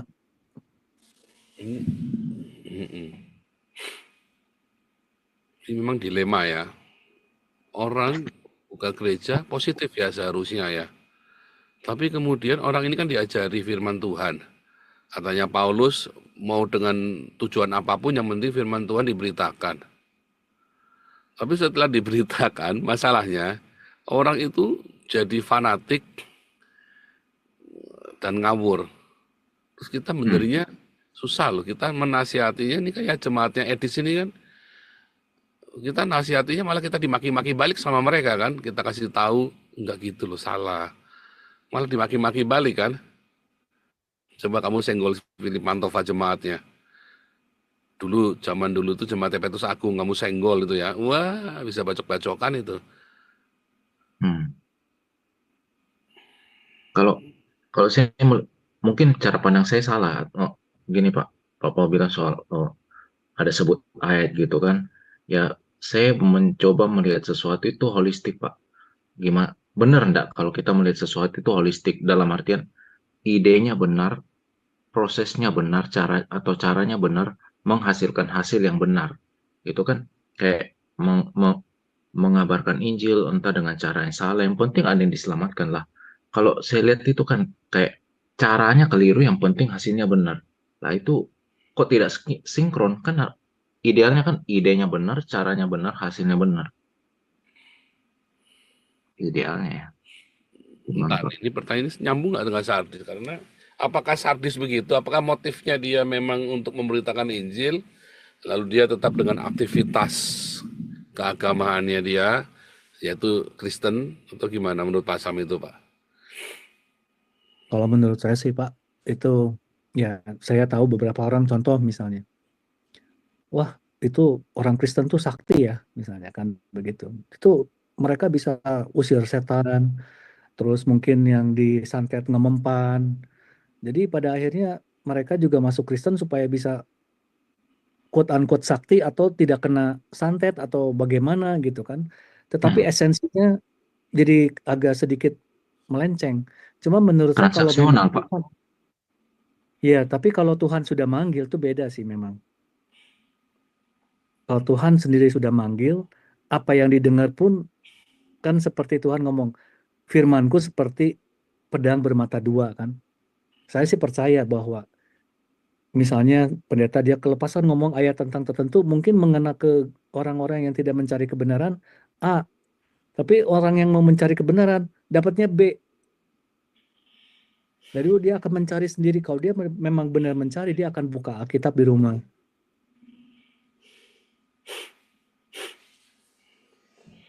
Ya itu kita berdoa mungkin, atau saya harap begitu sih Pak. Oke, nanti bagus ya. Ini polemik yang sekarang memang dihadapi oleh gereja. Itu makanya Muri Wali kan suka, mendingan kamu jadi Islam sekalian, kata Muri Wali. Kalau ada orang yang nggak sepaham dengan dia kan, mendingan kamu jadi Islam sekalian. Nah, itu kadang-kadang, apakah kita mau ngomong mendingan kamu jemaat Sardis jadi Islam sekalian daripada kamu ngajari salah? Apakah kita mau ngomong begitu kan? Misalnya kita anggap nih jemaat Sardis ini pengajarannya salah atau apa gitu kan? Mungkin Marcel, silakan Marcel. Menurutku jemaat Sardis ini kenapa dibilang kalian hidup tapi tidak tapi mati ya kan, tadi di awalnya kan ke-7 dan ada 7 roh Allah. Mungkin jauh sebelumnya pengajaran Yesus itu tertanam kepada 7 jemaat bintang ini nih yang paling wah. Tapi sering berjalannya waktu, tadi kalau Pak Sam bilang di sebelah sinagog itu prostitus ya, itu kan parah sekali. Berarti kan nggak berbuah nih. Apa nih? Ada apa nih? Apa pengajarannya salah? Apa mereka terlalu in class ya di dalam gitu kan, sibuk di dalam kasakusuk. Kalau kata Pastor Paul apa? Paguyuban sepeda gunung gitu kan, maunya yang enak-enak aja gitu kan, tapi tidak memberitakan Injil. Ya kebanyakan gitu kan. Oh kita biarin deh secara teoretikal aja tahu sejarah Alkitab, tapi kita nggak usah menginjil. Mungkin seperti itu. Mungkin makanya Paulus bilang bangunlah, ya enggak. Woi, ayo penginjilan lagi yang kuat ya, mungkin seperti itu ya, karena udah parah sekali ya, nggak berbuah menurutku sih. Saat di sini karena saking parahnya perlu dikoreksi, mungkin penelitian lebih jauh apa yang terjadi sebetulnya di Sardis itu, mungkin dari sejarah politik dan ya gitu ya, perlu. Jadi menurutku karena nggak berbuah ya, keras sekali, makanya kaget juga tadi di Tadi udah sinagog. sejarahnya, tadi background sejarahnya Nah. bagus. Itu jemaat, itu daerah orang kaya. Dan terjadi kemerosotan moral di sana dan kompromi terhadap ritual-ritual pagan setempat. Tapi di dalam penafsiran untuk gereja hari ini, tadi Pak Sam bilang, itu seperti denom-denom hari ini. Ada beberapa nama, itu adalah denom-denom hari ini. Tidak semuanya rusak, tapi ada beberapa denom yang masih menjaga kemurnian ajaran Tuhan. Hati-hati yang murni tadi, pakaian putih tadi kan bisa juga mewakili hati yang murni tadi. Jadi ada denom-denom yang kompromi yang sudah benar-benar pokoknya ngawur, tapi ada yang masih tetap menjaga. Iya. Nah, itu tadi ini historisnya kan itu background historis, dan kalau kita mau Gereja Mamon ya. Mm-mm. Gereja Mamon ya Pastor. Mungkin Karena bukan zaman dulu sekedar itu mamon lagi kali, itu udah parah. apa itu ya, udah bener-bener politik, Pendeta-pendetanya udah possess itu sama harta ya. campur ya, Karena zaman politik dulu itu segala kan, macam. zaman dulu kan gini ya, apa orang-orang kaya pada zaman itu suka membiayai para penginjil-penginjil untuk khotbah, tapi dengan keinginan jadi milik. Makanya Ya. Paulus itu kan dia nggak mau, dibilang dia mau bebas gitu. Dia mau bebas, dia nggak mau terikat. Apa yang kuberitakan ya apa yang Tuhan Yesus beritakan, bukan maunya para penguasa yang punya uang itu. Jadi orang dulu yang banyak uangnya itu suka guru spiritualnya dibiayain gitu loh. Tapi Paulus nggak mau. Mungkin itu yang terjadi spiritual yang suka uang. Makanya tadi ya gunung emas kan katanya kan di situ pertama kali. Saya nggak bisa bayangin tuh berapa kayanya tuh pendeta jadi pendeta sadis. Hamba Tuhan maksud saya dalam konteks sekarang pendeta ya. Makasih Pastor. Luar biasa itu sadis ini ya kalau kita. Mungkin ada satu lagi mungkin, atau Pak Sam mau kasih tambahan lagi, Pak Sam. Tambahan apa ya? Cuman itu gunung itu yang disebut dengan debu emas. Saya jadi kadang-kadang kepikiran, wah itu yang apa, sekte karismatik itu apa itu loh yang Pensacola emas itu ya. Ya, Pensacola, Toronto Blessing itu. Iya. Saya nggak pernah tertarik loh itu. Saya melihat mereka punya bisa debu emas itu malah aneh itu. Kenapa kok Tuhan harus lewat debu emas ya? Iya. Lalu lihat ini yang Sardis, waduh, kok dia bisa debu emas lagi? Aduh, itu dia tuh. Iya ya, kenapa ceritanya Sardis debu emas ya? Iya, aneh kan? Ini yang saya kadang-kadang nggak habis berpikir. Semuanya tuh tidak ada yang kebetulan. Setiap detail itu sangat menarik. Ada aja sesuatu clue. Iya. Ya, bagus, keren. Oke, kalau nggak ada lagi, Marcel tambah terakhir atau siapa? Pak HW, teman-teman Itulah semuanya. ya, Pastor ya. Yang Pastor bilang spiritnya itu tetap tinggal ya, yang itu nggak akan nanti dituntaskan oleh Tuhan Yesus kan. Spirit Sardis, ya nggak sih? Debu emas ini bukan kebetulan ya. Kayak memang itu kalau orang Yahudi kan percaya waktu itu nggak linear ke depan kan, dia muter aja di periodikal tertentu keulang lagi tuh. Spiritnya itu masih roh-rohnya masih ninggal kan, karena masih di jasmani ya ini kan. Bagus banget ini. Ini saya bilang ini denom ini, beberapa kali ada denom ini, saya tuh ini waktu kita diskusi dengan Pak Sam itu ya, maka malam itu saya mulai tuh ya, cukup menarik sekali, karena memang denom itu ada positifnya, tetapi denom itu juga menjadi bumerang buat kita gereja. Lalu semua orang, apalagi denom Protestan ini kan paling mengerikan kan, saling memakan, lalu menganggap yang lain sesat, dia yang paling benar. Lalu yang sesat mana, yang benar yang mana? Ada yang sesat, ya tapi yang mana yang sesat masalahnya, itu loh. Oke, luar biasa. Dokter Ido mau nambahin, Dokter Ido atau ini? Kalau tidak ada, terima kasih Pak Sam, luar biasa. Ini tadi yang ini sudah saya capture, saya mau jelaskan yang tabel terakhir ini ya. Luar biasa, oke, luar biasa saudara, ini suatu nanti Dokter Ido ke depan Philadelphia ya, untuk yang Philadelphia. Oke, sebentar, saya coba dulu Pak Sam. Oke. Mana tadi? Oke, saudara, saya masuk dalam penjelasan saudara ya. Dalam penjelasan saya, tadi tambahan untuk ini ya, Jemaat Sardis ini saudara. Jemaat Sardis ini, ya, sebentar Pak. Tadi sudah, ini belum tadi Jemaat Sardis. Oh sudah, oke, saya share biasa aja.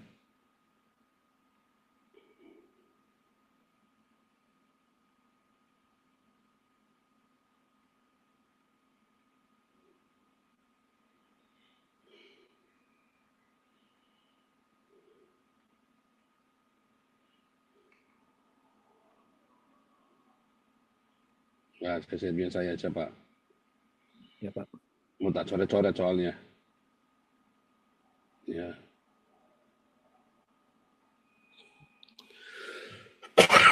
Ini ya, saudara ya. Ini sambil batuk-batuk ini. Masih gatel lehernya ya, tapi udah mendingan, malam udah bisa tidur. Kalau sudah bisa tidur berarti sudah sehat ya.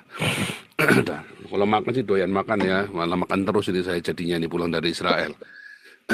Nah ini saudara menarik ya, saudara ya, ini menarik banget ya. Dari 7 jemaat ya, ini ya ada 2 ya yang di apa namanya ada 2 yang apa namanya itu tadi di yang positif ya saudara ya, ada 2 ini. Tadi apa namanya Pak bilang sistemnya apa namanya Pak? Tidak ditemukan kesalahan ya, tidak dikritik maksudnya ya, tidak dikritik. Bukan Ada 2. tidak dipuji, Pastor, maksudnya. Bukan yang Smyrna sama Philadelphia itu tadi Pak Sam namanya istilahnya apa? Smyrna dan Philadelphia. Philadelphia itu ya tidak ini apa namanya? Tidak ditegur toh Pak?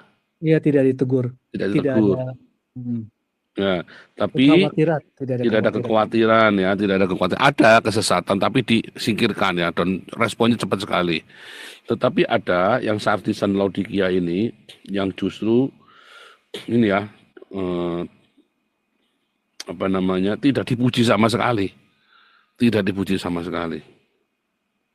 Ya, nah ini menarik sekali ya, karena jemaat ternyata tadi menurut perspektifnya Pak Sam tadi, jemaat-jemaat ini adalah kondisi dari periode gereja, saudara. Jadi bukan semuanya itu bukan di hari zaman semua, bukan. Ini adalah sebuah karakter dari gereja, karakter dari jemaat, atau bisa juga sebuah periode gereja.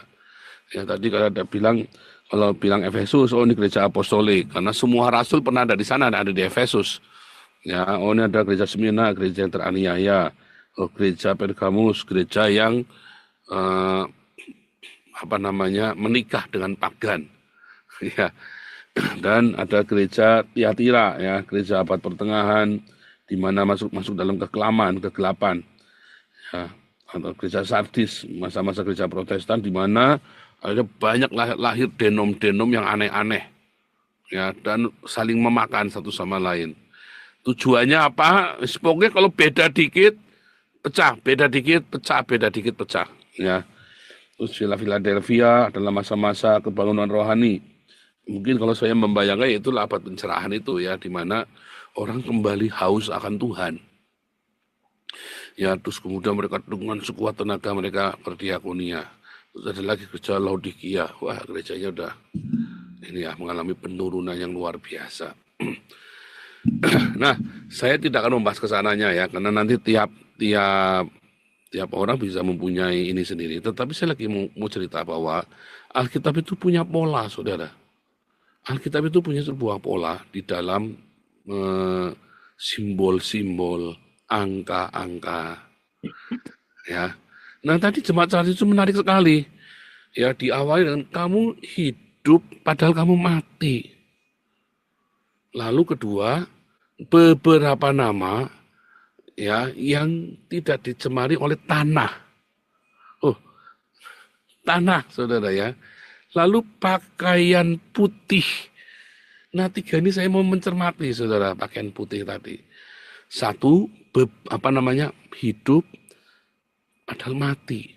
2, beberapa nama yang hubungannya dengan tanah tadi. 3 adalah pakaian putih. Ternyata nyambung ini, saudara, nanti. 1 kalimat ini untuk mewakili Sardis. Gereja Sardis yang kaya raya. Ya, yang disebut kaya raya, tempatnya debu emas. Debu emas itu tadi ya, menarik sekali ya. Nah, sekarang kita mulai buka dulu ya, jemaat Sardis tadi ya. Kita buka dulu di ayatnya dulu ya. Ya, dikatakan ya. Bangunlah, kuatkanlah apa yang masih tinggal, yang sudah hampir mati. Ya, sebab tidak satu pun pekerjaanmu aku dapati sempurna. Waduh. Karena itu ingatlah bagaimana sempurna. Apa sempurna itu, saudara? Sempurna itu apa? Apa itu sempurna? Kata Tuhan Yesus sama orang kaya yang melakukan Torah itu, anak muda yang kaya yang rajin melakukan Torah, kalau kamu hendak sempurna, jual. Mampu, saudara. Setiap kali saya datang sama hamba Tuhan, cerita tentang kalau kamu mau benar, yang benar nih ya, yang benar, yang sempurna, yang benar. Oh, semua orang boleh bawa kebenaran. Ini loh yang benar nih. Jual milikmu. Ini ngeri, saudara. Ya, karena itu ingatlah bagaimana kau menerima mendengarnya. Turutilah, bertobatlah.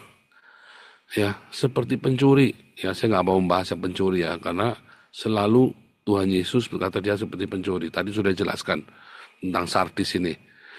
Ya, kamu pikir kamu itu sudah selamat. Kamu bilang kamu hidup, kamu udah mati. Kamu pikir kamu selamat. Enggak loh, tiba-tiba Tuhan datang seperti pencuri dan kamu nggak siap, ternyata kamu mendapat dirimu nggak selamat. Dalam hal apa? Ya, tadi ya saudara ya. Ini kan ya. Engkau dikatakan hidup padahal engkau mati. Lalu kita mulai masuk ya. Tetapi di Sardis ada beberapa orang yang tidak mencemarkan pakaiannya. Nah, ini kita lihat ya, ada beberapa nama yang tidak dikotori, tidak ada tanahnya, tidak ditaruh di tanah. Ya. Itu dalam bahasa aslinya seperti itu ya. Coba kita buka Wahyu 3 ayat 4 ya, saudara ya. Tadi sudah saya bukakan Wahyu 3 ayat 4.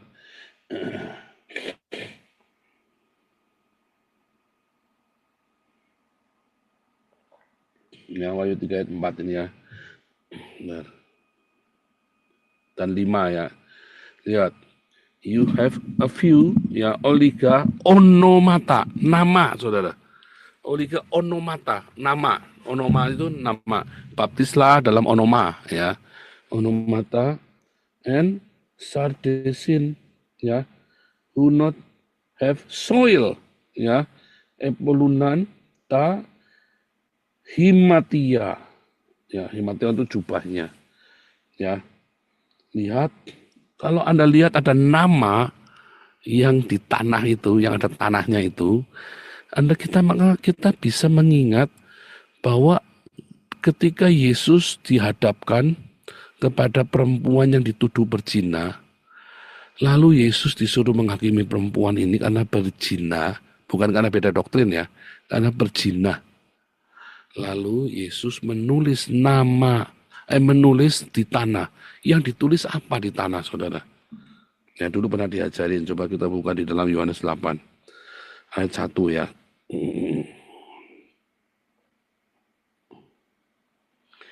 Ya, tetapi ya, entar. Rabi, perempuan ini tertangkap basah ketika sedang berbuat zina. Ya, lalu setelah itu tuduh, ya apa ya? Yesus membungkuk lalu menulis di tanah. Apa yang ditulis, saudara? Menulis di tanah, apa yang ditulis? Nah, kita buka di dalam, ingat ya, semua yang dilakukan Yesus itu, nggak ada yang dia lakukan, semua gerakan Yesus, tindakan Yesus, perkataan Yesus, semua adalah ada dasarnya dalam perjanjian lama, kitab Torah dan para nabi. Maka ketika Yesus nulis di tanah, dia nggak sembarangan. Ada catatannya. Kenapa responnya adalah menulis di tanah? Apa yang ditulis? Coba kita buka Yeremia. Ya, 17. Yang mana tadi? Yeremia 17 ayat yang ke-13.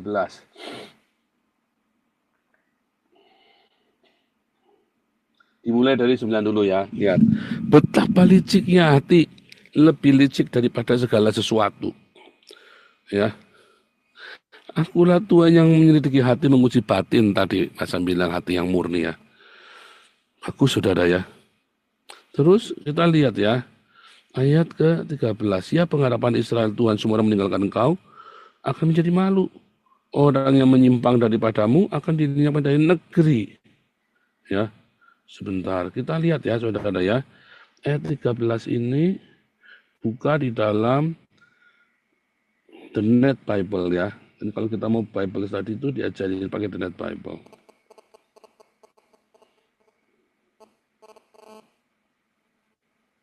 You are the one whom in Israel may find hope, all who live you will suffer the same. For they have rejected you, the Lord, the fountain of life. Coba kita buka saudara. Ya di situ ya dikatakan siapapun yang meninggalkan engkau, ya.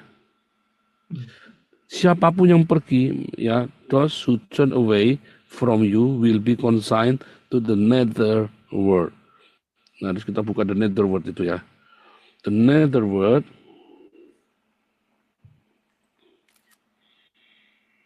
ya. The word of the dead yang C itu ya. Alternative interpretation will be as though their names were written in the dust. Nama-nama mereka itu kan ditulis di tanah. Nama yang ditulis di tanah. Ya. Tadi itu dikatakan hidup padahal engkau sudah mati. Berarti orang-orang ini ada di dunia orang mati, saudara. Nama-nama beberapa, apalah mau sinode lah, mau orang lah, mau sebuah kelompok lah. Kelihatannya kamu itu hidup, padahal kamu itu hidup di dunia orang mati. Pengajaran di komunitas ini, Hades itu, dunia orang mati itu dari sekarang, bukan nanti, sekarang. Jiwamu ini sekarang hidup di dunia orang mati atau di paradise. Badan kita ada di bumi, tapi jiwa kita, kamu mengalami dunia orang mati, apa sedang mengalami paradise? Ya, saudara ya.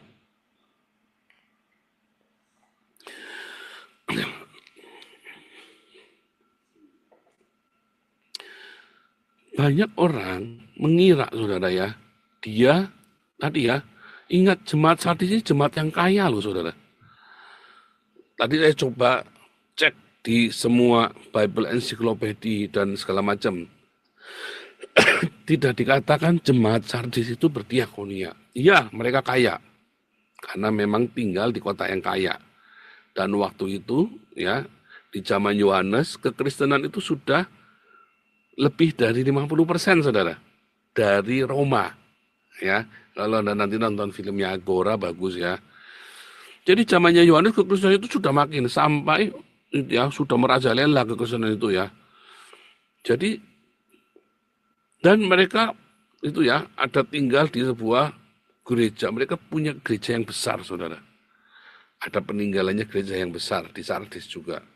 Saya tidak tahu apakah zamannya Yohanes gereja Sardis punya gedung yang besar. Pokoknya itu adalah sebuah jemaat yang besar di Sardis dan kaya raya. Ya, dan mereka sangat resourceful. Mereka punya segala macam. Tetapi dikatakan kamu kelihatannya hidup padahal kamu mati. Ya. Pakaianmu ada beberapa orang, tapi nanti ada beberapa orang yang namanya tidak ditulis di tanah. Tidak ada beberapa. Ada beberapa gereja ya yang melakukan aktivitas kegiatan gereja, pujian penyembahan, ibadah wanita, ibadah pemuda, ya, bahkan dalam tanda kutip diakonia juga loh. Tetapi itu hanyalah sebuah rutinitas. Sehingga gereja ini kalau Anda lihat uangnya banyak. Tetapi uangnya bukan untuk apa yang Tuhan mau. Kalau kamu hendak sempurna, kata sempurna itu, kata Tuhan Yesus, kamu tidak sempurna, katanya Tuhan kepada jemaat Sardis. Kalau gimana yang sempurna? Jual semuanya. Bagikan kepada orang miskin. Wih. Banyak gereja lebih suka membangun gedung yang mewah, megah. Alasannya gedung itu kan juga perlu. Ya, tetapi nggak perlu yang mahal. Hagios di Belanda kita sewa tempat, ya, 1 bulan 1.350 ditambah pastori 900, maka total 2.500. Sewa itu tempat yang sangat murah, paling murah yang didapati di Belanda. Ya, dan kapanpun kita bisa pindah dari situ, tetap donasi yang dikumpulkan, kolektornya itu adalah untuk fokusnya untuk memberi makan.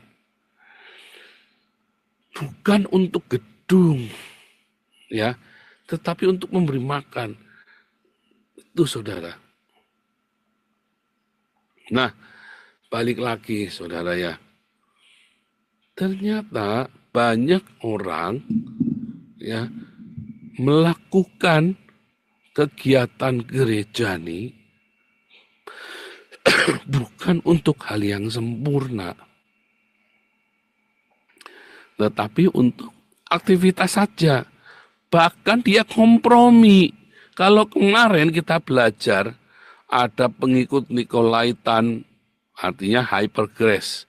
Hypergrace itu pengikut Nikolaitan. Ya, artinya kamu boleh dosa enggak apa-apa. Toh diampuni sama Tuhan nanti. Sekali selamat tetap selamat. Nah, itu pengikut Nikolaitan itu.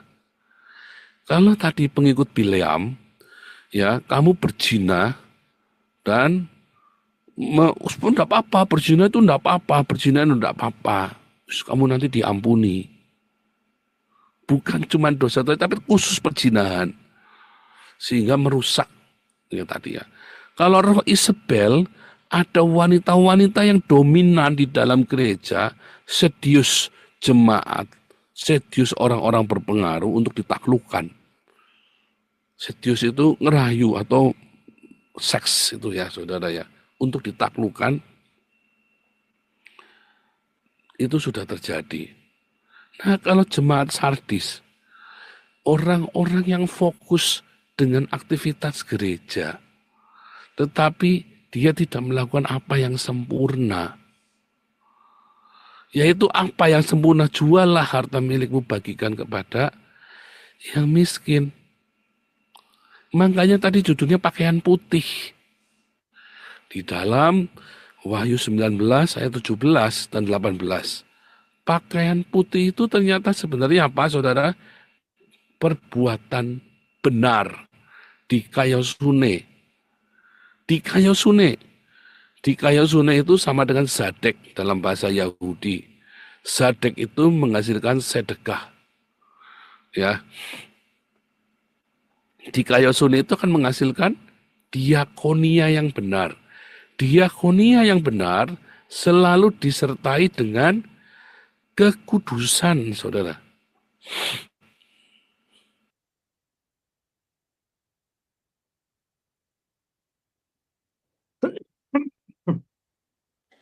Diakonia yang benar itu selalu disertai kekudusan. Yakobus 1 ayat 27. Tidak cukup kamu berdiakonia, tapi kamu harus hidup kudus. Ya. Dan selalu ada pengampunan dalam hidupmu. Banyak orang mengumpulkan donasi bukan untuk ya, tetapi untuk pencitraannya dia, untuk membuat sebuah menara, gedung yang mewah, menara yang megah, bangunan-bangunan yang mewah. Dan saya sedih sekali dan marah sekali karena jemaat dimanipulasi sementara banyak jemaat yang miskin. Siapa di sini yang masih suka begitu? Berarti kamu dikatakan hidup padahal kamu mati. Tapi ada orang-orang yang namanya tidak tertulis di tanah, tidak tertulis di orang mati. Artinya kamu tetap melakukan yang sempurna itu, yaitu diakonia sambil menjaga hidupmu tidak tercemar oleh dunia ini. Itu penting sekali, saudara. Itulah jemaat Sardis, gereja yang megah mewah dengan segala kemegahan ritual simbol-simbolnya.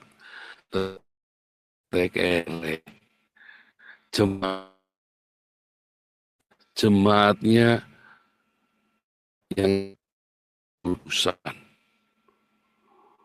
Itulah jemaat Sardis yang tidak diajar benar. Ya, tidak diajar kayosune ke 1, 2, 3, 4, 5 dengan benar. Ada beberapa orang tadi Pak Studun tadi bilang, ya prosesnya salah enggak apa-apa, yang penting tujuannya baik. Enggak boleh. Kekristenan itu tidak murahan begitu, saudara. Kekristenan itu harus diajarkan dengan benar. Jadi kamu enggak bisa kompromi. Tadi ya, kompromistis itu enggak boleh, saudara. Itulah caranya gimana? Supaya aku bisa mempertobatkan bosku, katanya pembantu rumah tangga. Bos, aku mau tidur dengan kamu, asal kamu pergi ke gereja sama aku. Ya, apakah itu diperbolehkan, saudara? Nggak boleh, nggak bisa begitu. Injil itu nggak murahan begitu.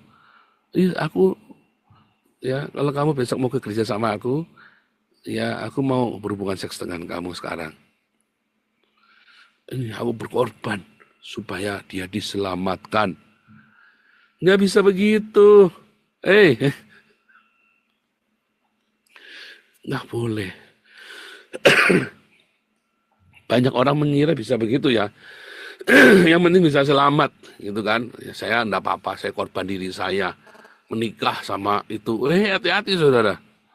Saya tak nikah sama dia, saya tujuannya mau menyelamatkan dia kok. Enggak bisa begitu, saudara. Jangan pikir kamu Injil bisa ditukar, terus kamu pikir kamu sudah berjasa bagi kerajaan sorga. Itulah jemaat Sardis. Ya, mau gampangnya, pokoknya ritualnya dia mau enak-enak saja. Itu sama, balik lagi sama jemaatnya Etis. Oh, enggak apa-apa, Yesus punya Tuhan. Yang penting orang Islam sekarang jangan benci sama Yesus, tapi mau percaya kepada Yesus. Iya, Yesus yang punya Tuhan tadi, yaitu Yesus yang dalam Al-Maidah 7273. Sembahlah Tuhanku dan Tuhanmu, kata Yesus kan. Itu adalah suatu kejahatan, saudara. Bahkan saksi Yehova dan Unitarian tidak melakukan seperti itu. Nggak kompromi. Apalagi tujuannya adalah untuk memberitakan Injil. Nggak boleh, saudara. Kamu nggak boleh kompromi begitu. Kamu jangan berpikir gara-gara kamu pintar, cerdas, orang itu bertobat datang kepada Yesus. Salah kamu. Orang bisa datang kepada Yesus itu bukan karena kamu kompromi tadi. Orang datang kepada Yesus karena Roh Kudus yang bekerja di dalam orang itu. Itu, saudara, yang paling penting. Ya. Itu jemaat tadi bagus banget tadi ya, saudara ya.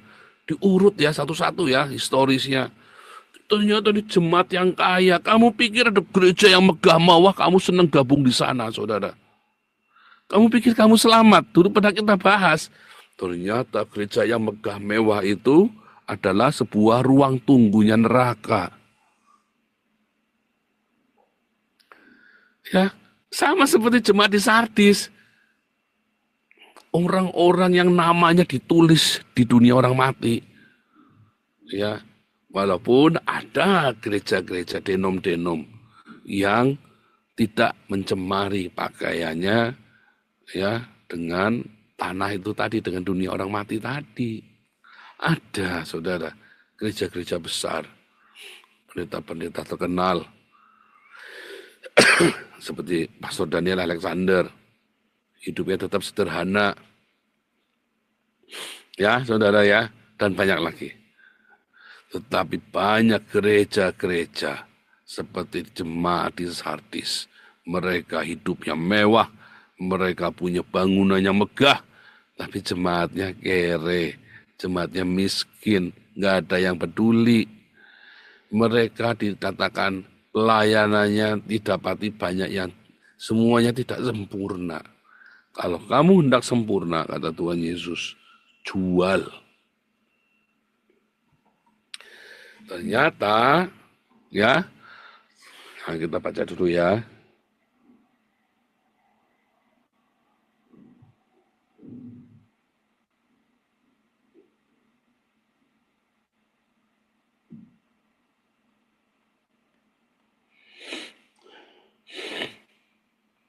Lihat ya.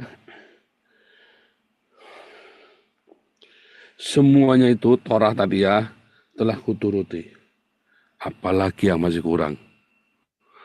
Iya kan, gereja-gereja kan, oh sudah saya menghormati orang tua. Saya sudah begini, saya sudah begitu. Iya kan, gereja-gerejamu kan begitu kan. Saya tidak mencuri, saya tidak merampok. Nah ini depannya. Perintah yang mana, kata Yesus? Jangan membunuh. Oh, aku tidak membunuh, aku tidak benci orang, aku tidak berzina, aku tidak mencuri, aku tidak berdusta, aku menghormati orang tuaku, ya kan? Ya kan? Kata orang kehidupannya. Semuanya telah kuturuti, apa yang masih kurang? Lihat kata Yesus, jikalau kamu hendak sempurna. Jikalau kamu hendak sempurna. Lihat, bandingkan. Dalam Wahyu 3 tadi. Bangunlah, kuatkanlah yang masih tinggal, yang sudah hampir mati. Tidak satu pun dari pekerjaanmu aku dapati sempurna. Ya, di hadapan Allahku, bukan Tuhanku ya. Allahku. Ya, Allahnya Yesus itu bukan Tuhannya Yesus. Bukan. Karena Allah adalah roh. Jadi itulah roh yang diam di dalam Yesus. Nah itu ya saudara ya. Jadi kesimpulannya apa? Simple. Ya ini udah pasnya. Lebihan 15 menit, sorry. Kesimpulannya bahwa jemaat Sardis adalah jemaat hedonis. Gereja-gereja yang megah, tetapi mereka tidak melakukan kehendak Bapa. Mereka senang dengan gedung-gedung mewah, dengan donasi kolektor yang miliaran. Tetapi tidak untuk, apa saudara? Berdiakonia. Mereka kompromi dengan hedonisme, pendeta-pendeta yang suka jadi selebritis, yang tidak mau berbagi kepada orang miskin.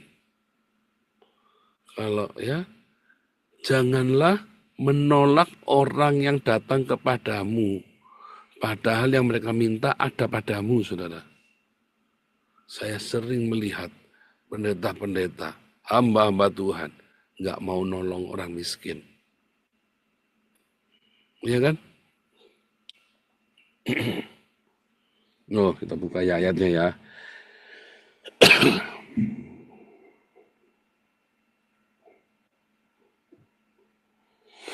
Janganlah, itu ada di mana?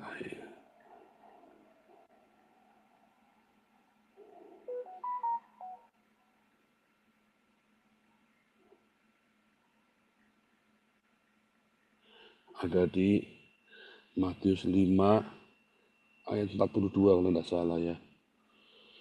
Benar enggak ini?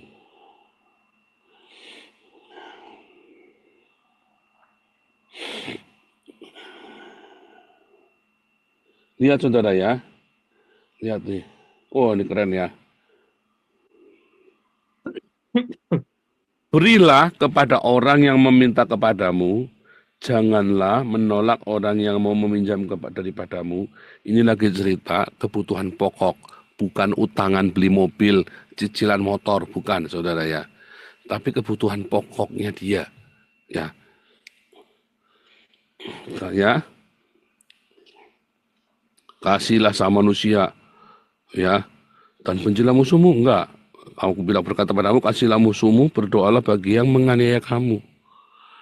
Kita disuruh memberkati. Makanya kita memberi makan orang-orang Islam. Kalau kamu menolak memberi makan orang-orang Islam, kamu sedang, apa saudara? Kamu sedang melawan ajaran Yesus untuk memberi makan musuh-musuh kita. Ya. Karena apa? Bapa di surga menerbitkan matahari bagi orang jahat dan orang baik, hujan bagi orang benar dan orang tidak benar. Artinya kalau kita menolong orang, nggak usah pandang bulu agamanya apa, tolong semuanya. Kalau kamu cuma mengasihi orang yang mengasihi kamu, apa upamu? Pemungut cukai juga begitu. Kalau kamu cuma nolong orang yang Kristen, apa gunanya? Ya, karena itu haruslah kamu sempurna. Sempurna, saudara. Apa tadi? Diawali dengan apa tadi? Dengan bersedekah. Jual. Kalau kamu pengen sempurna, ya, jangan kamu bergaya hidup hedonisme. Tapi kamu harus berbagi sebisa mungkin, sebanyak mungkin dengan orang-orang yang sedang kekurangan. Itulah pakaian putih, ya. Coba kita buka ya.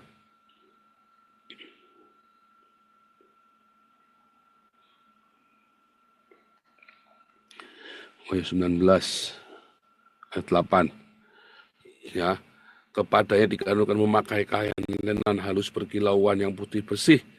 Kain lenan halus adalah perbuatan benar orang kudus, yaitu hidup di dalam kasih dan kekudusan. Itulah diakonia, itulah dikayosune. Nggak boleh salah satu, nggak boleh, harus dua-duanya. Hendaklah kamu sempurna sama seperti Bapamu sempurna.